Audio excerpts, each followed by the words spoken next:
যেমনটা আমরা দেখলাম আজকে বীরভূমের ছাত্র পরিষদের সভাপতি বিক্রমজিৎ সাউ তাকে সিউড়ি থানায় ডাকা হলো এবং ডেকে তাকে জিজ্ঞাসাবাদ করা হলো। প্রায় 1.5 ঘন্টা তাকে জিজ্ঞাসাবাদ করা হয়। তিনি সকাল 6টার সময় সিউড়ি থানাতে পৌঁছে গেছিলেন এবং সেখানে গিয়ে তিনি যে লাইভ ভিডিও করেছিলেন যেখানে তিনি বলেছিলেন যে অনুব্রত মণ্ডল ব্র্যান্ডকে বদনাম করার চেষ্টা করছে এই বোলপুর থানার আইসি লিটন হালদার, তার বিরুদ্ধে যে একের পর এক হুমকি এবং অভিযোগ তিনি রেখেছিলেন লাইভের মাধ্যমে, তার কারণে তাকে আজকে সেখানে ডাকা হয় এবং ডেকে তাকে জিজ্ঞাসাবাদ করা হয়। জিজ্ঞাসাবাদ করার পর সূত্রের মারফত যতটা আমরা জানতে পেরেছি তাকে ছেড়ে দেওয়া হয়েছে। কিন্তু প্রশ্ন এখানে যে যেখানে বীরভূমের ছাত্র পরিষদের সভাপতি বিক্রমজিৎ সাউকে যেখানে থানায় ডাকতে সম্ভব হলো পুলিশ প্রশাসন, সেখানে বীরভূমের তৃণমূল নেতা অনুব্রত মণ্ডলকে কেন এখনো পর্যন্ত পুলিশ প্রশাসন ডাকতে পারলো না, এই নিয়ে কিন্তু প্রশ্ন উঠছে। সাধারণ পাবলিক বীরভূম থানায় ফোন করে জিজ্ঞাসাবাদ করছে যে অনুব্রত মণ্ডল কি আদৌ অ্যারেস্ট হয়েছে, আদৌ কি অ্যারেস্ট হবে, কি আদৌ তাকে নিয়ে কি পুলিশ প্রশাসন তার বিরুদ্ধে কিছু তৎপর হতে পারবে, এই নিয়ে কিন্তু বারবার প্রশ্ন উঠছে। এদিকে অনুব্রত মণ্ডল কিন্তু বিষয়টা অন্যদিকে ঘুরিয়ে তিনি এআই এর উপরে অডিও ক্লিপের ভাইরাল হবার এদিকে কিন্তু অনুব্রত মণ্ডল এআই এর উপরে কিন্তু বিষয়টাকে ফেলে দিচ্ছেন। তিনি বলছেন যে আমি এরকম কথা বলিনি। আগের দিন যখন তিনি ক্ষমা চাইলেন তখন কিন্তু তিনি এই কথা বললেন না, এখন কিন্তু নতুন কথা বলছেন এবং 5 দিন সময় তিনি হাতে পেয়ে গেছেন। এরপরে তিনি আবার বলছেন যে তার নাকি জ্বর আসছে, তার নাকি শ্বাসকষ্ট হচ্ছে, তিনি নাকি এবার করোনায় আক্রান্ত হয়েছেন।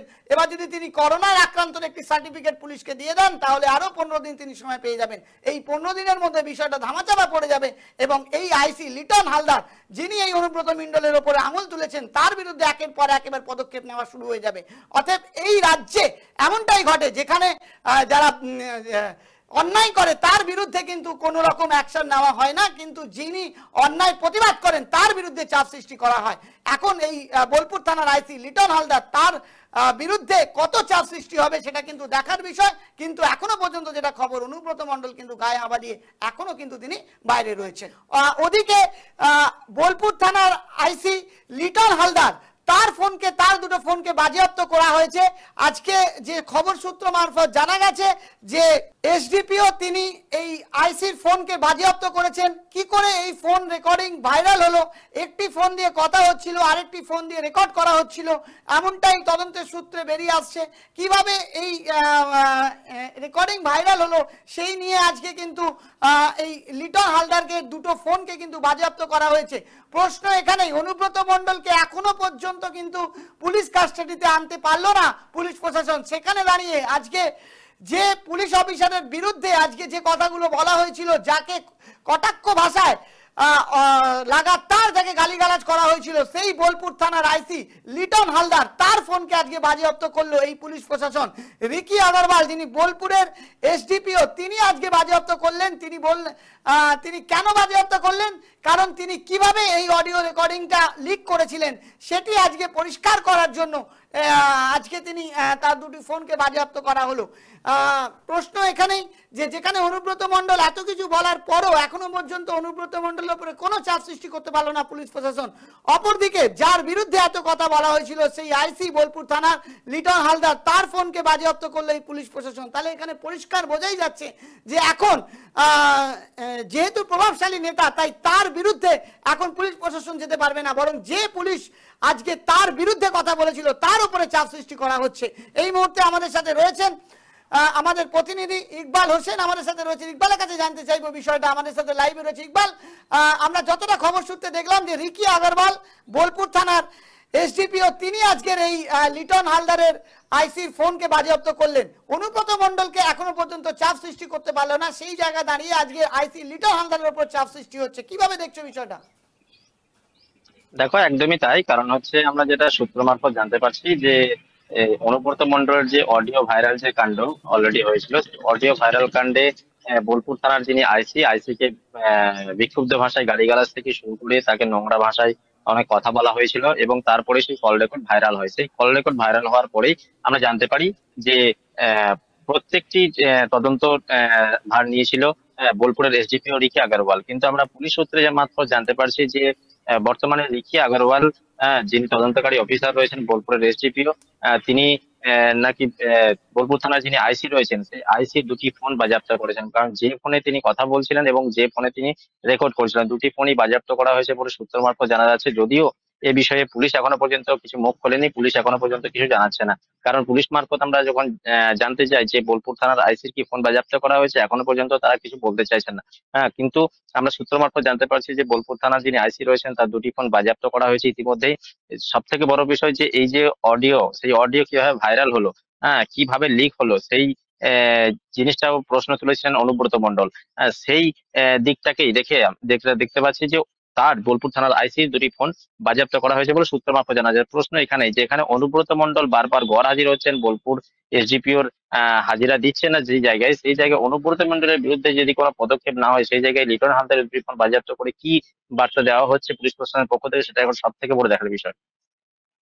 সব থেকে বড় দেখার বিষয়, এবং আজকে আমাদের এই প্রতিবেদন থেকে যেটা আমরা তুলে ধরার চেষ্টা করছি, যেখানে একের পর একবার পুলিশের ডাকার পরে গড় হাজিরা দিয়েছেন অনুব্রত মণ্ডল, সেই অনুব্রত মণ্ডল যখন প্রশ্ন তুলছেন যে কিভাবে এই অডিওটা ভাইরাল হলো তাকে যাচাই করার জন্য এখন পুলিশ প্রশাসন এই বোলপুর থানার আইসি লিটন হালদারের ফোনকে বাজেয়াপ্ত করা হলো। এই লিটন হালদারের ফোনকে বাজেয়াপ্ত করে কি প্রমাণ করতে চাইছেন, যে কেন তিনি এই অডিওটা ভাইরাল করেছেন? কারণ তাকে যে কথাগুলো বলা হয়েছে, তিনি কি একজন আইসি হয়েও তাকে এই কথাগুলো শুনতে হবে? একজন পুলিশ প্রশাসনের শীর্ষ আধিকারিক, একজন উচ্চস্থ পদস্থ অফিসার হয়েও তাকে এইরকম ধরনের কথা শুনতে হবে? যেহেতু তিনি একজন রাজনৈতিক নেতা, প্রভাবশালী নেতা, তাই তার বিরুদ্ধে কোনো কথা যদি তিনি যে কথাগুলো বলেছেন সেগুলো তাকে হজম করে নিতে হবে। তিনি যদি সেগুলোকে রেকর্ড করে যদি ভাইরাল করেন, এতে তার দোষটা কোথায়? তিনি বললেন কেন? তিনি এই কথাগুলো বলার সাহস কোথা থেকে পেলেন? তাকে জিজ্ঞাসাবাদ করা হচ্ছে না, কিন্তু যিনি কলগুলো রেকর্ড করেছেন তিনি কেন রেকর্ড করলেন, কাকে পাঠালেন এই কল রেকর্ড, কিভাবে গেল? কারণ এখানে শাসক দলের সন্দেহ যে এই কল রেকর্ড করে এই কল হয়তো বিরোধী দলের কাউকে পাঠানো হয়েছে, বিরোধী দলের এই কল রেকর্ড করে বিরোধী দলনেতাকে পাঠানো হয়েছে এবং বিরোধী দলনেতা সেটা বিভিন্ন পোর্টালের মাধ্যমে প্রথমে ভাইরাল করে, এমনটাই আশঙ্কা করছে শাসক দল। তাই সেই পুলিশ প্রশাসনকে টার্গেটে নেওয়া হচ্ছে যে সেই পুলিশ প্রশাসন কোনো বিরোধী দলের সাথে তো কোনো যোগসূত্র নেই, তো বিরোধী দলের সাথে কোনো রকম ভাবে তার টাচ আপ নেই। তো প্রশ্ন এখানে উঠছে, কারণ তার ফোনকে বাজেয়াপ্ত করার কারণটা কি, এটা কিন্তু আজকে আমরা বুঝতে পারছি না। কারণ এখনো পর্যন্ত পুলিশ প্রশাসন কোনো ক্লিয়ারও করেনি, কিন্তু সূত্র মারফত যেটা খবর উঠে আসছে সেই খবর আপনাদেরকে আমরা যেটা জানালাম যে আইসি দুটি ফোন বাজেয়াপ্ত করেছে বোলপুরের এসডিপিও রিকি আগরওয়াল। এই রিকি আগরওয়াল এসডিপিও যিনি এখন রয়েছেন বোলপুর থানার, তিনি এই আইসি লিটন হালদারের দুটো ফোনকে বাজেয়াপ্ত করেছেন। সেই জায়গা দাঁড়িয়ে অনুব্রত মণ্ডল এখনো গড় হাজিরা, তিনি এখনো পুলিশের কাছে আসেননি। শুধুমাত্র দলের কথায় তাকে জাস্ট একটা নামমাত্র একটা ফর্মালিটিস করার জন্য একটা ক্ষমা চেয়ে তিনি কিন্তু এখন গায়ে হাওয়া দিয়ে ঘুরে বেড়াচ্ছেন। অপরদিকে এখন সেই পুলিশ অফিসার যিনি এই প্রসঙ্গ তুলে ধরেছিলেন তার বিরুদ্ধে কিন্তু এবার চাপ সৃষ্টি হচ্ছে, এমনটাই আমাদের সূত্র মারফত উঠে আসছে। কি বলবে ইকবাল? দেখো, যারা বলছো একদমই সেটাই। বীরভূমের রাজনৈতিক মহলে কান পাতলে এটাই শোনা যাচ্ছে যে অনুব্রত মণ্ডল যেহেতু একটা রাজনৈতিক ব্যক্তিত্ব এবং তিনি দোর্দণ্ড বীরভূমের তৃণমূল নেতা, হয়তো তো সেই জন্য তার বিরুদ্ধে কোনো পদক্ষেপ নেওয়া হচ্ছে না, এটাই হচ্ছে বিরোধী থেকে দল থেকে শুরু করে সাধারণ মানুষ এটাই মনে করছেন। কারণ হচ্ছেন যেখানে আহ, আহ, তৃণমূল ছাত্র পরিষদের যিনি বীরভূম জেলা সভাপতি ছিলেন বিক্রমজিৎ সাউ, হ্যাঁ সে অনুব্রত মণ্ডলের পর যখন লাইভে সোশ্যাল মিডিয়ায় লাইভে এসে, ফেসবুক লাইভে এসে বোলপুর থানার আইসিকে অকথ্য ভাষায় কথা বলা এবং তাকে হুমকি দেওয়ার অভিযোগ করেছিল, তারপরেই দল তার বিরুদ্ধে ব্যবস্থা নিয়েছিল এবং তাকে 6 বছরের জন্য সাসপেন্ড করা হয়। এবং আজকে তাকে আহ, সিউড়ি থানায় তলব করা হয়েছিল এবং সিউড়ি থানায় সকাল 10টার সময় তাকে তলব করা হয়েছিল, কিন্তু সকাল 10টার আগে 6টা থেকে 6:30, মানে ভোর 6টা থেকে 6:30-র মধ্যেই তিনি সিউড়ি থানায় হাজির হয়ে যান এবং সিউড়ি থানায় প্রায় 1.5 ঘন্টা ধরে জিজ্ঞাসাবাদ তাকে চালানো হয়। এবং তার যে ফোন, বিক্রমজিৎ সাহের যে ফোন, সেই ফোন জমা রেখে দেওয়া হয়েছে পুলিশের পক্ষ থেকে। পুরো তদন্ত চালানো হচ্ছে এবং পরবর্তীতে তাকে জিজ্ঞাসাবাদের জন্য ডাকাও হতে পারে, এমনটাও জানা গেছে পুলিশ সূত্র মারফত। কিন্তু সব থেকে প্রশ্ন এটাই যে যেখানে বিক্রমজিৎ সাউ তাকে ডেকে পাঠিয়ে তাকে জিজ্ঞাসাবাদ করা হচ্ছে এবং তিনি ভোরবেলায় গিয়ে পুলিশের সম্মুখীন হচ্ছেন। হ্যাঁ, সব থেকে বড় বিষয় কি সেই জায়গায় তিনি শুধুমাত্র টিএমসিপি অর্থাৎ তৃণমূল ছাত্র পরিষদের সভাপতি বলেই এরকম পদক্ষেপ, যেখানে আবার দল বহিষ্কার করে দেওয়া হয়েছে। এবং তা সত্ত্বেও যেখানে অনুব্রত মণ্ডল যে প্রথম এই কাণ্ডটা ঘটিয়েছিল তার বিরুদ্ধে এখনো পর্যন্ত কোনো পদক্ষেপ নেওয়া হলো না। শুধুমাত্র কি করা হলো, তাকে আইওএস এর জন্য ক্ষমা চাওয়া হয়েছিল, তিনি ক্ষমা চেয়েছিলেন। কিন্তু এখনো পর্যন্ত সব থেকে বড় কথা, তিনি 5 দিনের জন্য মেডিকেল রিপোর্ট জমা দিয়েছিলেন যে 5 দিনের বেড রেস্টের একটা তথ্য খাড়া করে। কিন্তু সব থেকে বড় কথা, আগামীকাল সেই 5 দিনের মেডিকেল যে বেড রেস্ট, হ্যাঁ সেই বেড রেস্টের সময়সীমা পার হচ্ছে। আগামীকাল কি হয় সেটা এখন সব থেকে বড় দেখার বিষয়, কারণ হচ্ছে আগামীকাল পুলিশ অনুব্রত মণ্ডলের বিরুদ্ধে কোনো পদক্ষেপ করে কিনা সেটাও যেমন দেখার বিষয়, এবং অনুব্রত মণ্ডল ফের অন্য কোনো বাহানা আবার দেন কিনা সেটাও এখন দেখার বিষয়। কারণ আমরা জানতে পারছি সূত্র মারফত যে অনুব্রত মণ্ডল তিনি করোনা টেস্ট করাবেন, কারণ এই মুহূর্তে আমরা জানি যে রাজ্যে করোনা সংক্রমণ বাড়ছে। তো সেই জায়গায় অনুব্রত মণ্ডল তিনি মেডিকেল রিপোর্টে দাবি করেছিলেন যে তার শ্বাসকষ্ট রয়েছে, গলায় ব্যথা থেকে শুরু করে সমস্ত রকম ব্যথা এবং জ্বর আসছে। তো সেই দিকটাকে মাথায় রেখে তিনি করোনা টেস্ট করাবেন। কোথাও তো যদি তিনি করোনা পজিটিভ দেখা দেয়, অর্থাৎ চিকিৎসকরা যদি করোনা পজিটিভ সার্টিফিকেট দেন যে তিনি করোনা পজিটিভ, যদি সত্যি করোনা পজিটিভ হয় তাহলে তিনি কি করবেন, আরো 15 দিনের জন্য সময়সীমা পেয়ে যাবেন। কারণ আমরা জানি করোনা যদি পজিটিভ হয় তাহলে 15 দিনের জন্য কোয়ারেন্টাইন রাখা হয়। এই যে 15 দিনের সময়সীমা প্লাস এক্সট্রা মানে 5 দিনের বেড রেস্ট তো পেলোই, তার সঙ্গে প্লাস 15 দিনের সময়সীমা পেয়ে যাচ্ছে। সেই জায়গায় পুলিশ কোনো পদক্ষেপ নিতে পারবে না, কারণ যেহেতু তিনি করোনা পজিটিভ বলে। হ্যাঁ, তো সেই জন্য সেইভাবে কিভাবে পুলিশকে এড়ানো যায়, সেই ছক অলরেডি কোশ্চেন বলে জানা যাচ্ছে। এবং তারপরে আমরা জানতে পারছি যে আগামী দিনে তিনি সম্মুখীন হবেন কিনা সেটা হতে পুলিশ কি পদক্ষেপ নেয় সেটা এখন সব থেকে বড় দেখার বিষয়। কারণ বীরভূমের বিরোধী রাজনৈতিক দলগুলি তাদের অভিযোগ যে অনুব্রত মণ্ডল যেহেতু বীরভূমের এককালীন জায়গায় বাঘ বলা হতো, যার কথায় এক বাঘে গরুতে এক ঘাতে জল খেত, এবং তিনি দোর্দণ্ড প্রতাপ তৃণমূল নেতা বলে তাকে ছাড় দেওয়া হচ্ছে। কিন্তু এটা যদি বিরোধী দল বা কোনো সাধারণ মানুষ করতো তাহলে হয়তো তাকে ছাড় দেওয়া হতো না, তাকে হয়তো গ্রেপ্তার করা হতো। এটা এখন সব থেকে বড় দেখার বিষয় আগামীকাল কি পদক্ষেপ করা হয় পুলিশের পক্ষ থেকে। ধন্যবাদ ইকবাল আমাদের সাথে থাকার জন্য। আর আজকে যে আপডেট আমরা ইকবালের কাছ থেকে পেলাম সেটা থেকে আমরা পরিষ্কার হতে পারলাম যে এই মুহূর্তে সিউড়ি থানাতে কিন্তু তাকে তলব করা হয়েছে এই বিক্রমজিৎ সাউকে, এবং 1.5 ঘন্টা জিজ্ঞাসাবাদ করা হলো। জিজ্ঞাসাবাদ করার পর তাকে ছেড়ে দেওয়া হয়েছে।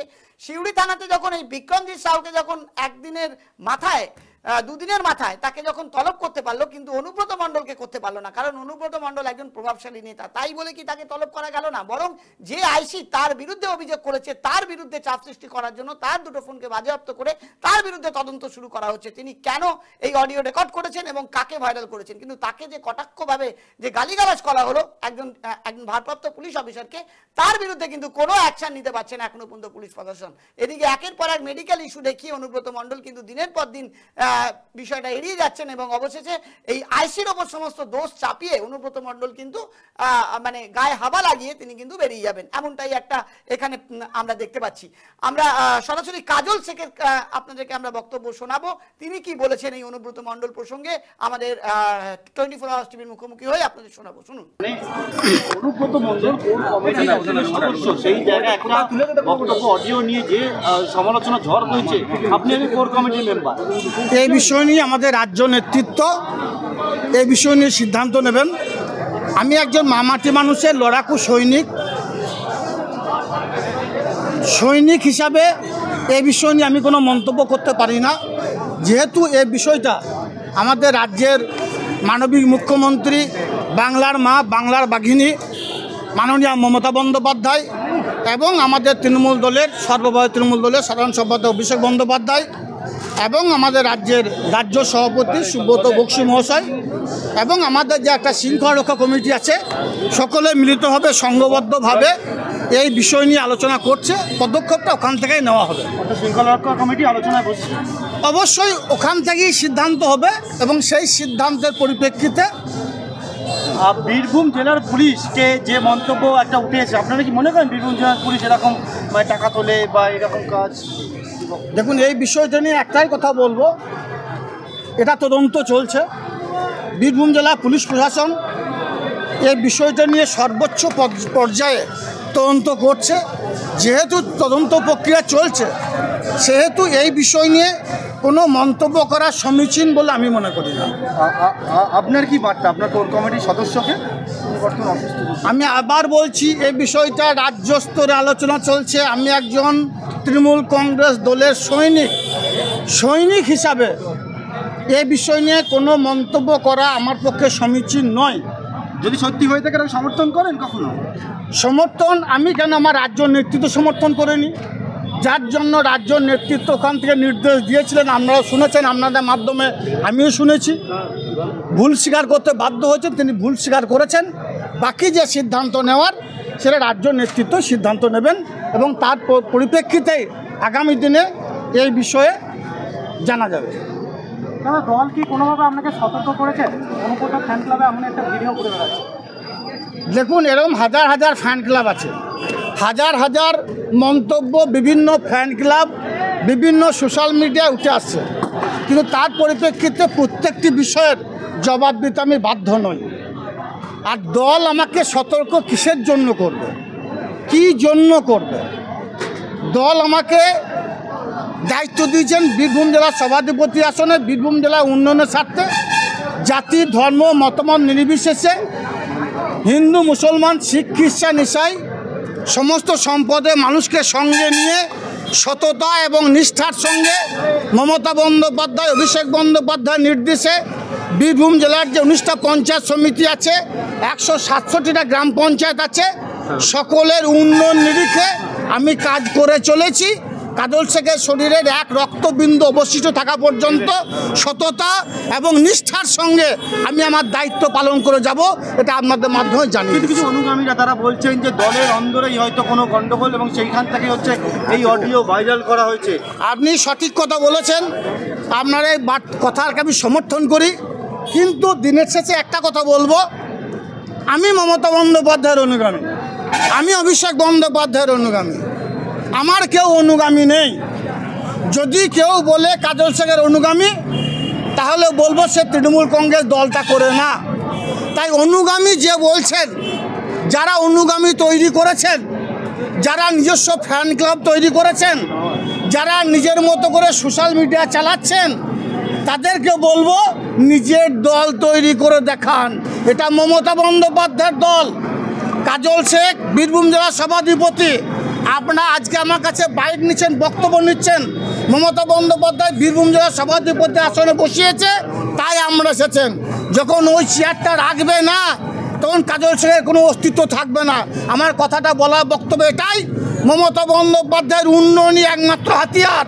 মমতা বন্দ্যোপাধ্যায় উন্নয়ন করেছে, সেই উন্নয়নের নিরিখে বীরভূম তথা সারা বাংলার মানুষ লাইনে দাঁড়িয়ে ভোট দেয়, নিজের ভোট নিজে দেয়। মমতা বন্দ্যোপাধ্যায় জন্ম থেকে মৃত্যু প্রত্যেকটি ক্ষেত্রে অভাবনীয় পরিবর্তন ঘটিয়েছেন, উন্নয়নের মাধ্যমে মানুষের মনের মণিকোঠায় পৌঁছে গেছেন। তাই মমতা বন্দ্যোপাধ্যায়কে দেখে মানুষ ভোট দেয়, অভিষেক বন্দ্যোপাধ্যায়কে দেখে মানুষ ভোট দেয়, কাজল শেখকে দেখে মানুষ ভোট দেয় না। তাই আপনাদের মাধ্যমে যে সকল বন্ধুরা অনুগামী নিজস্ব সোশ্যাল মিডিয়ার টিম খুলেছেন, তাদেরকে বলবো নিজের দল করে দেখান। মমতা বন্দ্যোপাধ্যায়ের জোড়া ফুল থেকে একটু সরে গিয়ে দেখান, দেখে নেব কার কত ক্ষমতা আছে, কার কত সোশ্যাল মিডিয়ার যুগ আছে, কার কত অনুগামী আছে।